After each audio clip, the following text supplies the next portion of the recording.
They say even our gold at Fort Knox is no longer there. It's all been assembled in deep vaults in Geneva, Switzerland. So just what is this piece of paper worth? It's not worth silver anymore. It's not worth gold. Well, it's worth whatever the Federal Reserve says it's worth.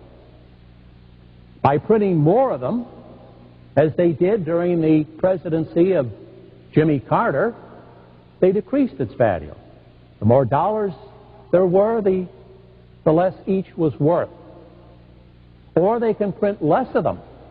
They can constrict the money supply. They can call these in on loans.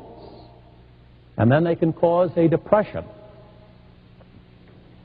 Mr. Alan Greenspan, who presently is the chairman of the Federal Reserve Board, he wrote an article in 1958, and he said that the Federal Reserve manipulation of currency, or the money supply in the 1920s, is what brought on the stock market crash of 1929. And Mr. Greenspan says, quote, caused the American economy to collapse. Our lives, our fortunes, and our honor today are at the mercy of the Federal Reserve Board. And I'm sure most of you think that it's just another government agency.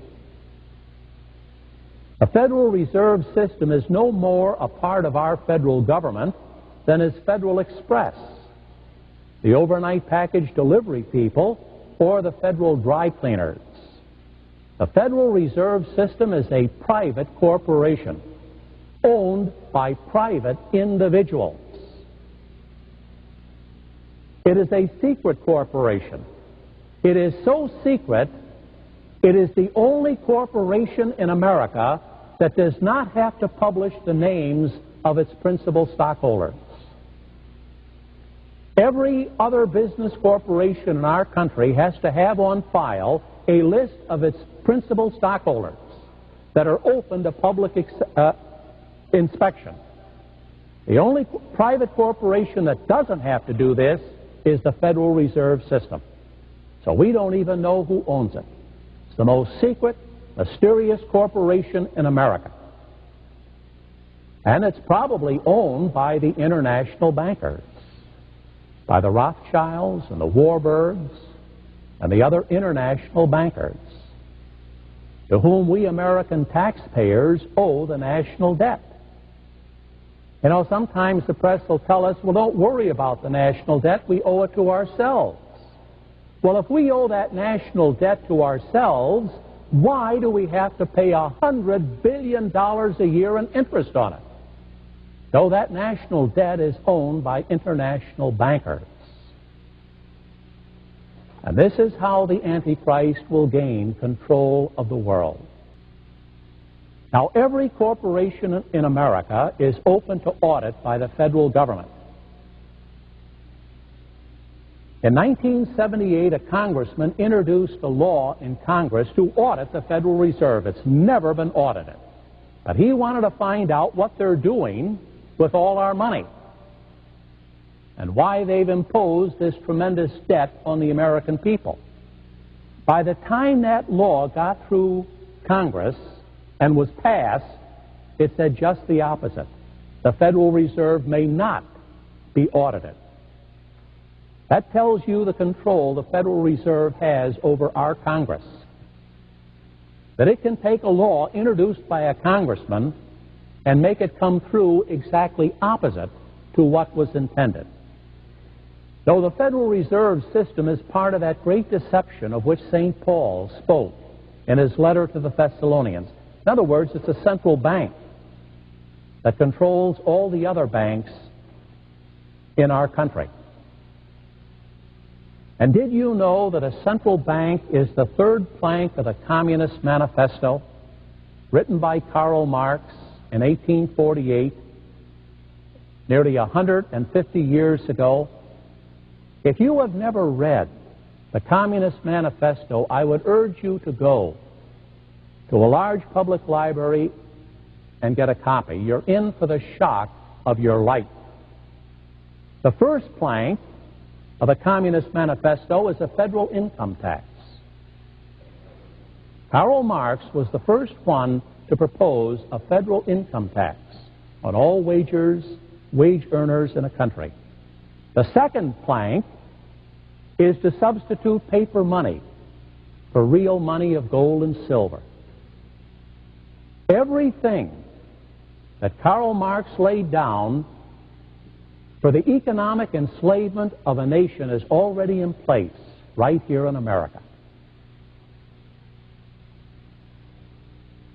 including women's liberation, the destruction of marriage and family life for the sake of so-called woman's liberation. Even this is spelled out by Karl Marx. So where is the reign of the Antichrist in the world today? Well, it's in Russia,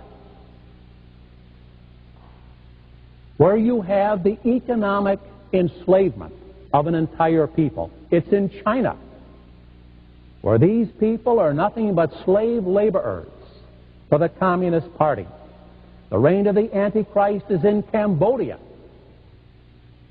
where 3 million Cambodians were slaughtered by their own government.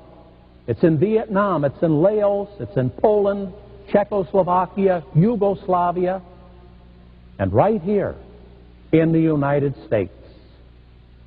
We are under the Communist Manifesto already. And this is what Daniel warned us about. He said most people would be totally unaware that they were being taken over by the Antichrist. When did our beloved America fall under the control of the Antichrist? We know the exact date. January the 23rd, 1973, when our Supreme Court enacted the death penalty against 20 million helpless babies in our country by abortion. This was a sign that we had fallen under the control of the Antichrist. Whenever the devil gets control of a nation, and I don't care where it is, he demands human sacrifice. That is the price that those who give themselves to the devil must pay. According to Solzhenitsyn, the communists have already killed 66 million of their own people in Russia, either through war, execution, or slave labor camps. That is the price that the communists paid to Lucifer and to his Antichrist. So where is the reign of the Antichrist today? Well, practically 2/3 of our planet has already been subjected to his power and authority. And as far as the rest of the world goes, it is just a matter of time. The World Bank will see to it that every other nation is brought to its knees through inflation, through a huge national debt.